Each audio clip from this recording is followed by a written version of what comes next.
Dokter Rizky. Dia ada dokter spesialis ortopedi, terus Pak Dokter Rizky plastik, terus saya nyaman diri semua, terus ini jadi kami menyampaikan kepada kami tentang penanganan selanjutnya. Oh iya, dari Dika juga hadir, dari Dika Profesi.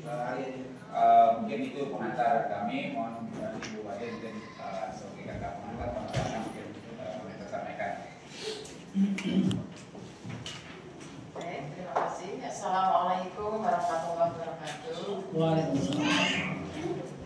Ucapkan selamat datang tim kuasa hukum dari keluarga adik kita di Arumi. Kemudian yang saya hormati juga Bapak Ibu orang tua dari Ananda Arumi, untuk pelayanan, guru tatib perawatan dari Dinas Kesehatan, Kartika Hukum, Pak Dodi, kemudian juga DPJP dari Adik Arumi, Dr. Rizky dan Dr. Rizky. Alhamdulillahirrahmanirrahim, kita panjatkan puji syukur kepada Allah pada pagi hari ini sesuai yang sudah direncanakan ya, kita mengadakan pertemuan ya antara rumah sakit dengan keluarga dan tim hukum dari Ananda Arumi.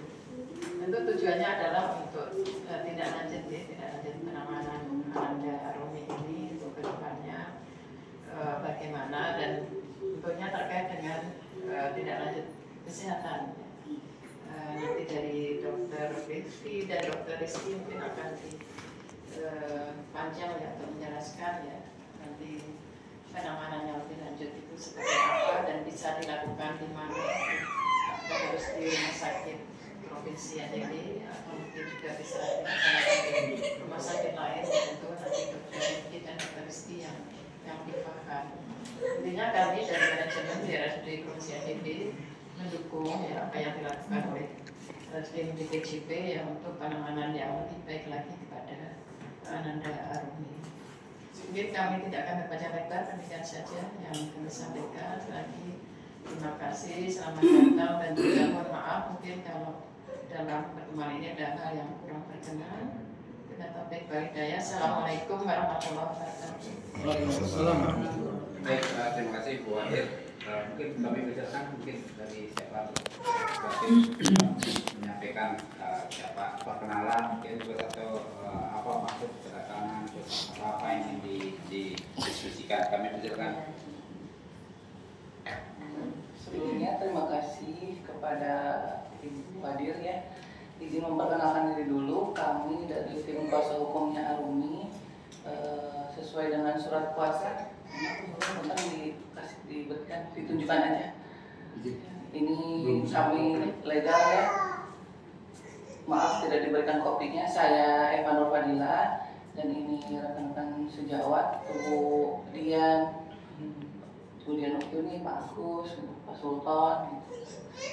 Kami di sini intinya pertama-tama ingin mengucapkan terima kasih terutama untuk RSUP Provinsi NTB ini telah menindak yang terbaik tentunya kan terhadap Adik Arumi, meskipun Adik Arumi pada akhirnya harus kehilangan tangan, tapi kan mungkin itu pertimbangan yang terbaik gitu, yang harus diambil untuk menyelamatkan nyawa Adik Arumi.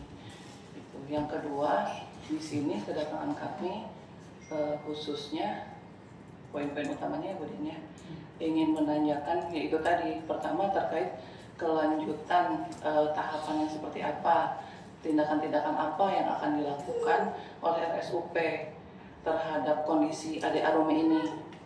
Itu yang pertama.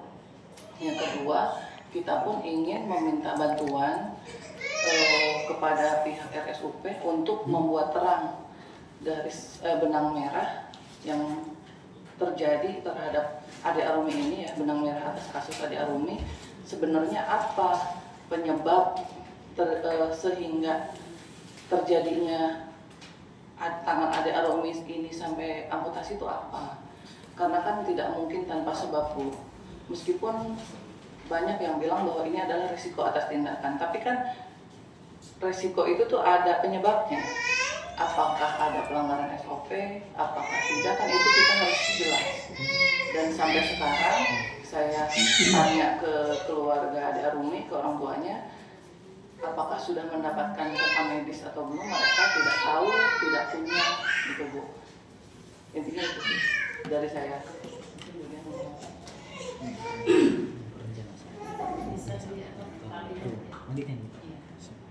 Assalamualaikum warahmatullahi wabarakatuh. Terima kasih saya ucapkan untuk Bapak, Ibu semua yang saya hormati. Pertama sekali saya mengucapkan terima kasih banyak kepada RSUP Provinsi NTB, terkhusus kepada dokter yang sudah membantu menyelamatkan nyawa Arumi, walaupun akhirnya dia harus kehilangan tangan kanannya. Itu makanya kami datang ke sini hanya memberikan tujuan awalnya di samping silaturahmi, kami memberikan apresiasi kepada RSUP Mataram yang berada di Mataram ini. Saya juga mantan nakes, ya Bu. Saya juga kebetulan yang kita hadir semua ini adalah saudara-saudara saya, sahabat-sahabat saya juga. Saya juga sebagai Dewan Pengawas di beberapa RSUD yang ada, saya dari Riau Bu. Jadi walaupun basic saya bukan dari dokter, saya mantan perawat dan bidan, tapi untuk masalah rumah sakit saya sudah sebagai dewas di beberapa RSUD. Karena ini rumah sakit adalah rumah sakit yang paling tinggi tipenya, menjadikan rujukan regional bagi masyarakat NTB. Satu-satunya harapan rumah sakit yang berada di NTB inilah yang menjadi satu-satunya tempat mereka berkumpul apabila di daerah tidak sanggup untuk menanggulanginya. Jadi di sini saya mau tahu dulu yang mengamputasi siapa nama dokter, Pak? Makasih banyak ya Dok. Pokoknya dokter kita udah sampaikan juga sampai ke pusat ya Dok. Walaupun 2 minggu Ibu Arumi mempertimbangkan, dia mengharap mukjizat dari Tuhan, tetap berharap tangan anaknya jangan sampai diamputasi. Tetapi keluarga pasien atas yang terutama Ibu Arumi, dia sangat memuji pelayanan yang ada di RSUP ini.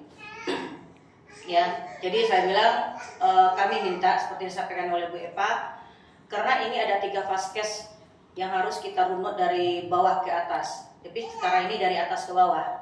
Karena kita udah ketemu dengan Dinas Kesehatan kemarin, memang sedikit ada komunikasi kami, memang bagus awalnya kita belak-belakan agak sedikit panas, tapi ujungnya endingnya keluar silaturahmi bagus ya Bu. Karena kami juga sangat shock, yang mana kasus ini udah jalan 2 bulan lebih, tapi sangat disayangkan Dinas Kesehatan Provinsi tidak tahu ini adalah KLB. Kejadian luar biasa. Saya 25 tahun di kesehatan, gak pernah saya melihat efek dari pasang itu sampai berujung dengan amputasi. Apalagi kasus pada anak. Ternyata mungkin Dinas Kesehatan Provinsi dia punya SOP apabila ada laporan dulu. Tapi kalau ditunggu ada laporan dulu, bahwa pada saat kejadian di Puskesmas Bolo dirujuk ke Sondasia, Sondasia masuk ke Bima, Bima ke Mataram ini jarak tempuh yang luar biasa jauh ya. Mungkin kalau menunggu dia untuk membuat laporan, mencari komputer, ngeprint, saya yakin gak terpikir bagi pihak korban ya untuk membuat laporan secara tertulis. Tapi itu diakui sama sekretaris dinas dan Ibu kemarin itu dari media sosial ini kasus ini mau udah viral. Memang viral. Saya yakin Kementerian udah tahu masalah ini. Cuma kita datang ke sini itu meminta ada nggak dilakukan autopsi verbal ya, artinya wawancara atau siapa yang melaksanakan tindakan agar kita tidak menzolimi orang yang tidak bersalah, yang tidak melakukan tindakan. Jadi ini sampai sekarang Puskesmas Bolo, Sondasia dengan Bima mereka tutup mulut. Tidak ada kata-kata maaf, tidak ada komunikasi yang baik dan tidak ada upaya untuk menjalin silaturahmi dengan pihak korban. Itu kalau kami nilai, kalau kami yang berada di wilayah Sumatera itu etika nggak ada. Apalagi dia tahu bahwa Ibu Arumi adalah nakes, profesi bidan. Dan sangat disayangkan lagi adalah PDIP. Tadi malam saya dihubungi oleh Ketua Umum PPIP Jakarta, bahwa PDIP Provinsi NTB ingin menemui pihak korban. Saya bilang, Ibu udah terlambat Bu, seharusnya Ibu datangnya aja RSUP Mataram. Itulah orang yang menyelamatkan Arumi. Kalau enggak mungkin nggak tahu kita ada menyebar kemana-mana lah penyakit yang ada di tangannya itu. Jadi kami yang dari luar, karena kami adalah tamu di sini dan kami terima kasih banyak. Kami nggak nyangka kami dijamu seperti ini walaupun nggak ada undangan. Ya Bu, walaupun kami tamu nggak diundang, tapi kami baik. Kami setelah masuk ke sini, rumah sakitnya bagus, apalagi sesuai dengan yang disampaikan oleh Ibu Arumi, Kita nggak percaya secara lisan, ternyata faktanya bagus, rumah sakitnya bersih, pelayanannya dan juga dokternya juga. Jadi Bu, di sini kami mohon kepada RSUP Mataram bisa netral seperti kami berdua ini. Kami tidak akan melakukan pembelaan, tidak akan melakukan mencari kebenaran, tidak. Kita posisi kita adalah netral supaya apa yang kita lakukan ini menjadi amal ibadah di kemudian hari. Dan apapun yang saya ucapkan ini tidak menjadi dosa bagi saya di kemudian hari, yang mana posisi kita adalah posisi di tengah-tengah agar tidak ada lagi arumi-arumi yang lain. Kenapa saya sampaikan tidak ada arumi-arumi yang lain? Ini anak perempuan tangan kanan. Pikirkan masa depannya, siapa orang yang akan bisa menerima dengan kondisi dia saat ini. Dia apakah akan dewasa dan pasti akan berumah tangga. Jadi oleh karena itu, kami tidak mendapat satu kata pun baik dari Puskesmas Bolo, bahkan nama orang yang melakukan tindakan kami tidak tahu. Jangankan info konsen. Resume medik saya yakin itu tidak buat rekam medik, karena resume medik miliknya pasien tidak diberikan. Mungkin ini salah satu kelemahan dari Dinas Kesehatan ya. Seharusnya Dinas Kesehatan hal-hal yang berhubungan dengan KLB atau kabupaten udah sekongkol dengan rumah sakitnya, tapi ingat rumah sakit itu ownernya kan kepala daerah, bupati. Kalau Dinas Kesehatan mungkin wilayah kerjanya Puskesmas. Ini memang luar biasa Bu. Jadi saya cerita singkat sedikit supaya Dokter Rizky ya, Rizky. Oh ya, nama sama ya. Iya. Rizky bedah kelas. Ya, jadi Dokter Rizky, kita juga udah membedah kasus ini dengan beberapa dokter spesialis juga ya. Jadi artinya begini, kalau memang pasang infus itu TKP di Puskesmas Bolo. Itu kalau Puskesmas, setahu saya itu kan ada dokter yang standby, yang piket kalau itu ada rawat inap. Setelah dia lakukan rawat inap, ini dengan keluhan itu kalau saya dulu pernah buka praktek sendiri, kebetulan saya juga dosen ya di itu mengisi di materi di kesehatan juga. Itu kalau dinas sore, dinas malam pasti ada dokter satu orang di Puskesmas. Kalau dia ada rawat inap. Tapi ini Puskesmasnya luar biasa. Di IGD 20 jam. Di IGD 20 jam, itu nebu, itu instruksi siapa kita nggak tahu pasti ini nebu. Hasil lapor dengan resume medik itu mulai dari Bolo sampai Bima kita tidak punya. Bahkan siapa DPJP kita nggak tahu. Siapa yang membuat surat rujukan juga nggak tahu. Upaya untuk komunikasi yang baik selama 2 bulan ini juga tidak dilakukan. Kalau itu dilakukan dan ibaratnya mengambil hati dari pihak korban, saya yakin masalah ini tidak akan seviral ini. Dan kami tidak akan datang ke sini. Saya yakin daerah atau dinas kesehatan pasti bisa menyelesaikan masalah seperti ini ya, betul kan Pak? Ini tangan anak orang, bukan mainan. Ini artinya udah menjadi suatu kasus yang mana ini masa depan anak kita pikirkan. Jadi dalam hal ini juga kita sampaikan juga Bu, itu di Bolo itu di IGD sekitar 20 jam. Itu dokter hanya visite, ngintip sebentar, kabur. Jadi tidak ada perubahan karena kita udah konsul ya dok, kebetulan ada dokter ortopedi. Itu kita ada gambar itu, ada titik di sini, sepertinya dia masang infusnya di sini ya, tangan kanan. Awalnya itu tangan kiri, tapi nama orangnya kita tahu. Tapi tangan kiri kan tidak ada masalah. Kita kalau tidak ada masalah kita nggak bahas. Yang tangan kanan, udah. Tangan kanan ini kan bengkak. Dia memasang infus kita nggak tahu nih, arteri atau vena kita nggak tahu. Tapi itu dijadikan transporter untuk menyalurkan obat lewat injeksi bolus. Jadi obat itu diinjeksi terus, jadi tidak ada perubahan dari mulai tanggal 10 sampai tanggal 13 malam. Berarti sekitar berapa hari? Tanggal 10 sampai 13 malam, itu pun sebenarnya tanggal 12, Ibu Arumi udah memohon untuk dirujuk. Kalau tidak ada perubahan, seharusnya 1 kali 24 jam, kalau tidak ada perbaikan KU, ngapain ditahan? Rujuk, ini masalah anak. Setelah itu dirujuk, tujuan kita dirujuk kan untuk mendapatkan fasilitas kesehatan yang lebih lengkap dari Puskesmas.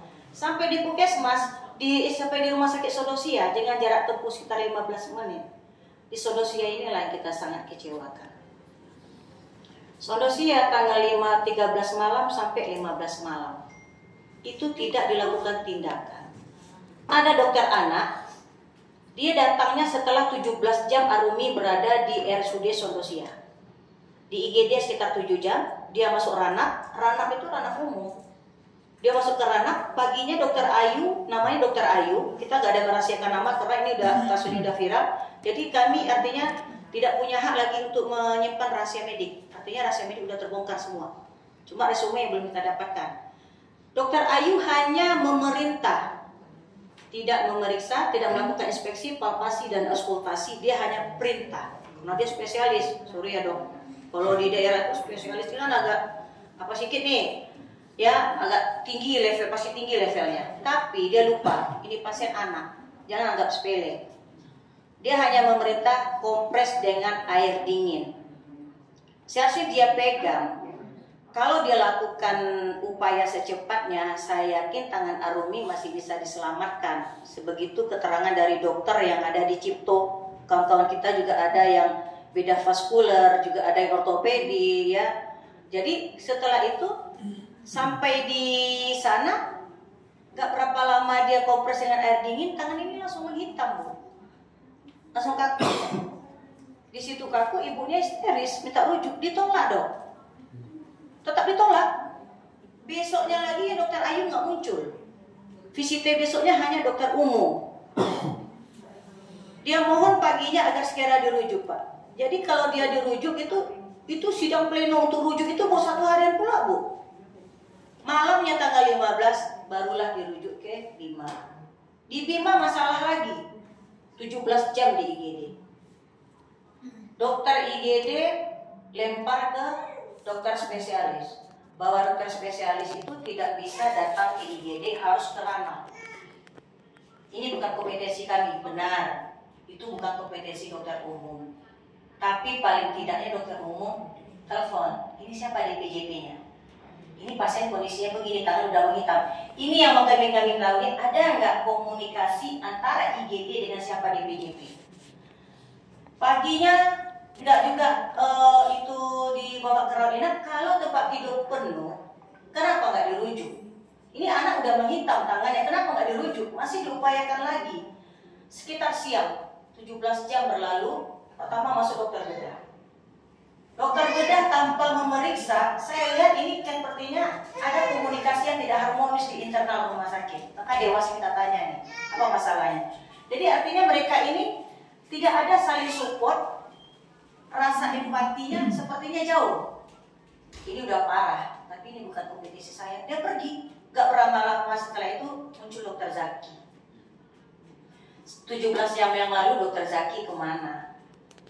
Dokter Zaki datang, dia kaget, dia langsung melakukan operasi darurat dari IGD, bisa ternyata langsung masuk OK.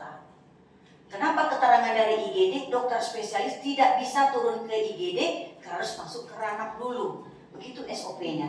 Tapi siangnya setelah 17 jam berlalu, kenapa bisa turun dokter spesialis, dokter Zaki dengan dokter Gani? Gani spesialis bedah, mengatakan ini sudah parah. Dokter Zaki datang, dia kaget, langsung dia melakukan inform consent. Bagus, itu dilakukan oleh dokter Zaki, itu bagus. Inform consent, tapi 17 jam yang lalu dokter Zaki kemana? Di situ dia minta inform consent operasi bedah telapak tangan dulu. Ternyata aliran darah sudah tidak mengalir lagi. Dipanggil lagi, itu bagus. Dalam OK itu boleh melakukan inform consent lagi, boleh. Itu diizinkan, itu legal. Dan bisa dipertanggungjawabkan. Si bapak mungkin karena ingin anaknya selamat, dilakukan lagi dok, pembedahan nambah, insisi lagi ya di OK, dan itu operasi yang lumayan lama.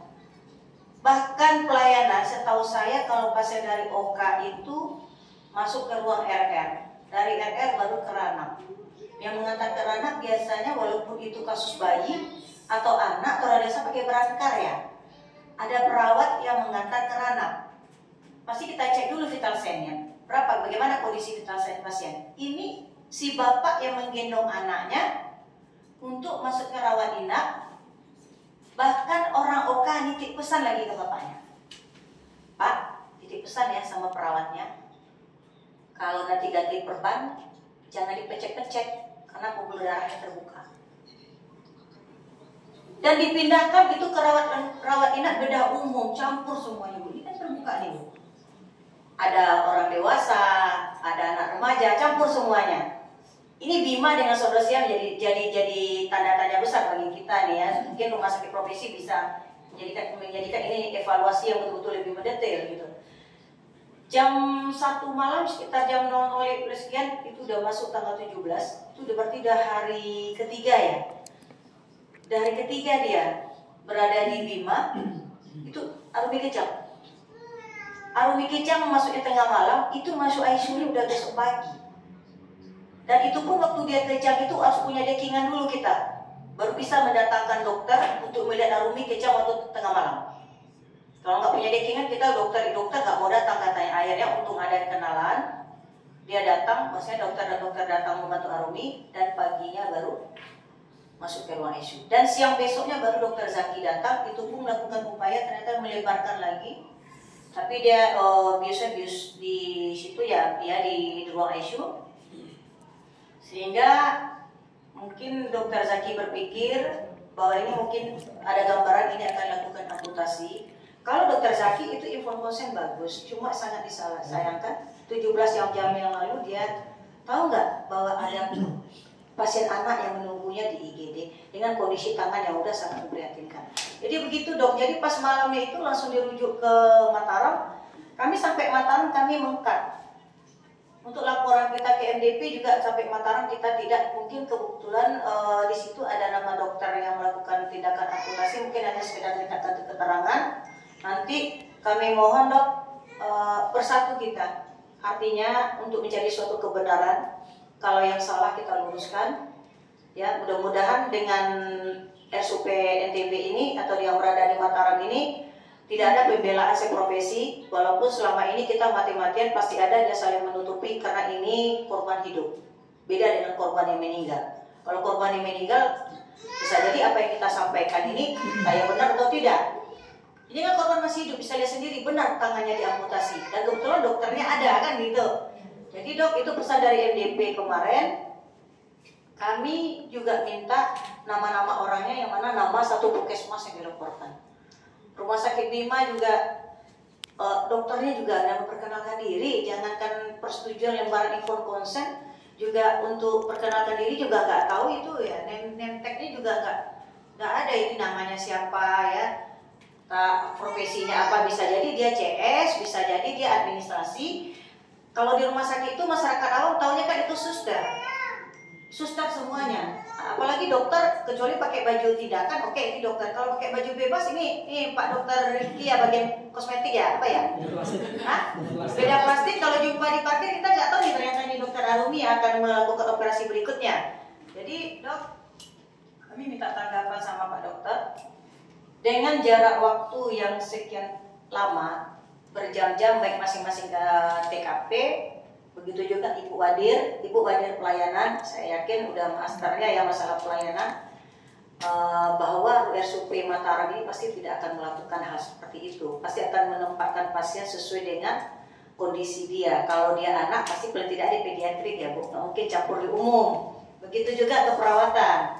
Saya yakin nih kalau perawat biasanya dia komunikasi, bagaimana komunikasi yang dikeluarkan menyejukkan hati, tidak melakukan intervensi. Tapi di Bima justru mengeluarkan kata-kata yang bikin ibunya tambah meradang.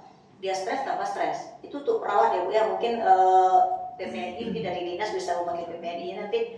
Mungkin dari saya itu dok, saya minta selanjutnya kepada yang memimpin rapat, kami diberikan sedikit tanggapan menyangkut masalah tentang apa gambaran itu sesuai dengan SOP dan mana tujuannya tidak menyudutkan rumah sakit yang bersangkutan.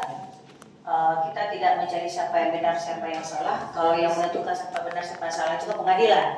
Mungkin dari saya itu yang bisa sampaikan sementara waktu. Terima kasih.